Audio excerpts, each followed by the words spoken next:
Let's spill some tips. Hey guys, welcome back to the channel.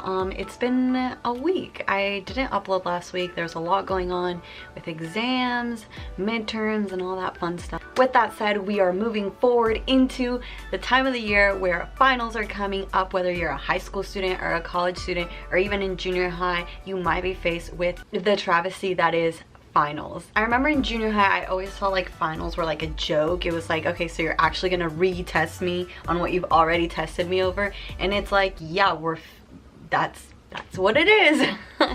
So I mean, over the years I have acquired a couple tips for finals here and there. Before you get started, I'll make sure to plug my Instagram right here. Make sure to follow me on there if you care about seeing a little bit more of me and a little bit more of my life here in college, which is soon gonna be over because summer's coming up. Oh my gosh, I'm so excited about summer. Like this video if you're excited for summer. Yeah, that is absolutely all I have to say for this intro, so let's just go ahead and get started. So my first tip for finals is pretty, in fact, funny, and that is know when your finals are. I know finals can be a super confusing part of the year because like one day you'll have one final and then another day you'll have another final, and like in high school, like all of our periods got super messed up and like everything was at a different time of the day. It was super confusing, and so just going into it weeks before, knowing what day you're gonna have a final or knowing like which one comes before the other can be really helpful in you organizing what you're gonna study for first and what you're gonna leave till the end. That being said, we are moving on to tip number 2, which is knowing what kind of person you are and acting upon that. We all know that one person that's like a planner and they get super excited for anything that has to do with plans.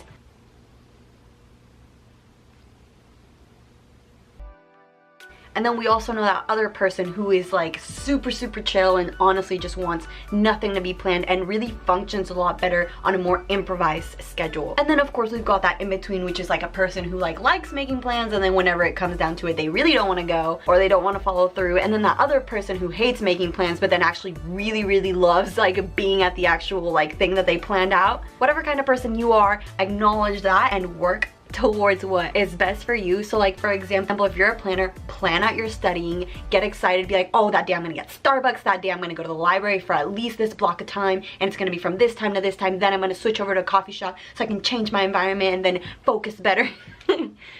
And really plan out your day so that you can get excited, and in being excited, study better. And then on the other hand, if you're a go with the flow person, then you know, maybe just be like, on Monday I'll study for these 3 topics or these 3 subjects in school. And then you don't exactly plan out your day, but you know that Monday is reserved, you know, for those 3 topics or subjects. And in that way you work according to what makes you happiest and you feel the most comfortable. Whatever it is that gets you to study. Moving on to the third tip, get yourself a study buddy or a study group. I know for my bio class I studied with these 2 other girls and we are all kind of different personalities, different study types. You know, I have one friend who really likes to make personal quizzes. I'm more of like a flashcard person, like big concept understanding, interlinking everything together. And then the other girl in our study group likes to have like all the information written out on a page so that she can just like read it through in one sitting and just be done with it. That is really helpful because if I don't have some sort of information, you know, maybe this girl will have it in her study questions, or maybe this girl will have it in her huge, you know, study guide. And through that we really help each other and it works out really well. Additionally, Joe is my study buddy. Joe is my roommate, as a lot of you guys probably know at this point. And something that I love about being roommates with Joe is a lot of times we'll have downtime, we're here in the dorm, and we'll plan to go to the library and study. So it's really great about me and Joe not being the same major and just being like study buddies in general, is that we will go to this place together, but then when we get there we both kind of like infuse into our own study mindsets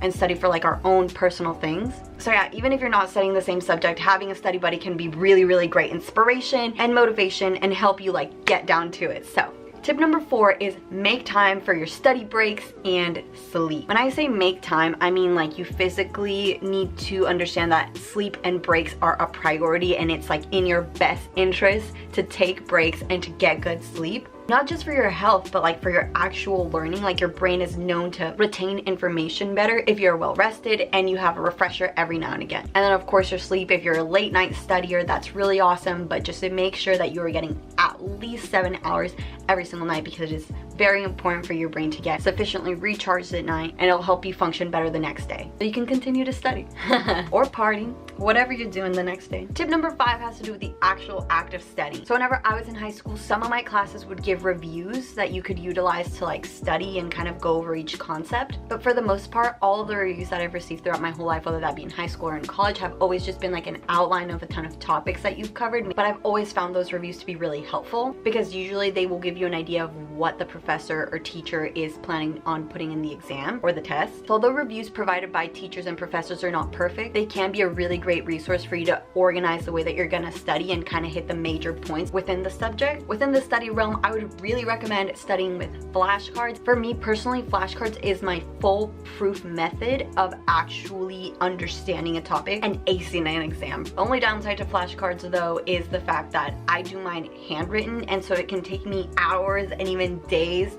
to finish all my flashcards for whatever the heck I'm testing over. So they are really time consuming, but for me that's worth it because they are completely foolproof. I'll put in an example here of some of the flashcards that I have made in the past so you can kind of get a feel of like how I do mine. I typically write out questions on one side and then on the back I will just write the answer. In the past I used to just write like concepts and sometimes even utilize them for like vocab and such, but I no longer do that. I just write questions because I feel like that's what helps me the most, and also I'm no longer learning vocab, so additionally, with studying, I would heavily encourage you to try to understand concepts as you're studying and really wholly understand how everything that you're covering ties together, as well as some important details like why something is that way or how it's that way. Actually understanding the way that a concept works can not only help you in the future because it can help you reason your way through other things that you might not exactly know just off the top of your head, but also it like really increases the chances that no matter what you are asked about that certain thing, you're gonna get right because you fully understand what that specific topic entails. I say this because in high school and even now in college, I have a lot of friends and I know a lot of people who often just go through the motions of learning, you know, they kind of are just like memorizing and storing facts rather than actually trying to fully understand the mechanics of how everything works. And this whole going through the motions thing can be really useful for people who are, let's say, like maybe a math major or anything that has to do with very logical type thinking where you don't really need to know the whys. It's just very mechanic, like the way that you derive like your answer. I personally think that it's very important to understand like entirely what you are testing over. So like in previous years when I've been in math, it's really come as a shock to me because I'm always like, why is this way? And the answer is like, oh, because some guy like, you know, did a theorem and this is just how it is now. But for me personally, it's really important and I would love to know the thought process of how he got there, so then in the future I can also get somewhere similar if I don't just remember your stinking formula. And actually, now that I'm in college, I'm in this microeconomics class where my professor oftentimes actually goes through the motions and shows us how we get to a final formula. So she'll be like, oh, we know that this equals this and we know that this equals this, so and if we just do all this algebra, we'll get to this formula. It's kind of extra, but it's taught me a lot about like how formulas are created.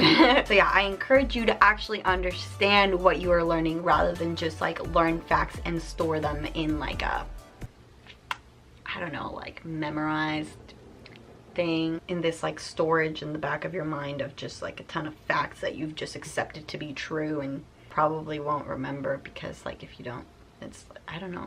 The last thing I have to say about studying is that if you're getting bored with whatever you're studying about in that moment, feel free to switch what you're studying about. There's a lot of times when I'll be, you know, writing an essay or doing homework for a certain class and I just get so bored out of my mind with that. But I also know that I have so many other things to do or so many other things that I could be doing that are also productive in regards to my schoolwork. And because I truly believe that everything we learn kind of like ties in together and can help you be a better student in general, I personally feel, and I encourage you to feel, that it's okay to switch in between topics if you're bored of something. So like, let's say that you're studying chemistry and you're like, oh, I'm so done with this chemistry, it's only been like 15 minutes, but I really can't do this anymore. So then maybe you'll switch over and start studying maybe like history or anything like that.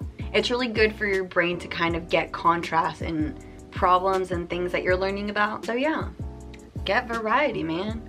Oh, by the way, this is called interleaving, and it's like a science-backed concept that like combats overlearning. So like usually if you're really bored of its subject, it's like because you've like kind of been thinking about it a lot or something like that. So then like you start focusing on something else so that your brain will get a refresher and then you'll feel better once you go back to that other task in the future.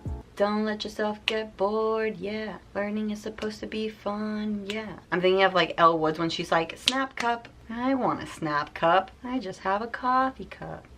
Alright, tip number 6 is remember your test taking strategies as you're taking exams, you know, process of elimination, reasoning your way through things. And in math, I've also learned that sometimes you just have to make up answers in order to get through problems. I don't mean like guess math here. I mean like, let's say that a problem has several steps to it and you're stumped here at the top, but you know how to do the bottom. Make up an answer for this top one and then just use this answer to do the rest of the problems. And if you do that, your professor or teacher will likely give you at least partial credit for knowing how to work most of the problem. That one's super good. It's gotten me and several of my friends a lot of points. Tip number 7 is fuel your brain. I'm gonna give you a list of all the brain focus and concentration foods in less than 5 seconds. Blueberry, oh my gosh. Blueberries, green tea, leafy greens, fatty fish, water, dark chocolate, and flax seeds. Eat those. Tip number 8, we are almost done with this tip video. This tip is to stay positive. If you care about your success, try your best to not dread studying or dread school in general. If you try to look at school and homework in a more positive light, it is very likely that you will feel more engaged while studying and therefore like enjoy the process a little bit more. And it is a known fact that if you're interested in something, you are much more likely to retain the information that has to do with it, and that's backed by science. I will link evidence in the description below. So if you like try your best to be positive and be like, yeah, I'm interested in this, like it's kind of boring, but you know, like it's still a little bit interesting. Someone just like slammed a door. Communal living. I forgot what I was saying now. But yeah, try to be interested in something and be positive, and that will help you retain the information better and also like be able to focus more. And my very last tip for the day is to talk your success into existence. Use law of attraction, guys. You know, if you're religious, pray for yourself. I've personally found that you can pretty much talk your way into anything. Now, I'm not saying that you don't have to put in the work for something and just, you know, speak highly of yourself and then you'll become like, oh, the best. But it can be a really useful tool to talk positively about your future and really push like that positive energy out into the world and like manifest whatever you want. I will link a little bit more. Oh my gosh, I'm so stressed. I'll link a little bit more information about law of attraction below if you want to check that out. But yeah, you guys, that is all I have to say for today. It was absolutely wonderful having you here on my channel today. I'm super glad you clicked on this video. Don't forget to subscribe, like, and comment. But other than that, I wish you nothing but the best grades on your finals and the best studying. And people keep slamming the door and my camera's running out of battery, so I'll see you next time. I'm saluting.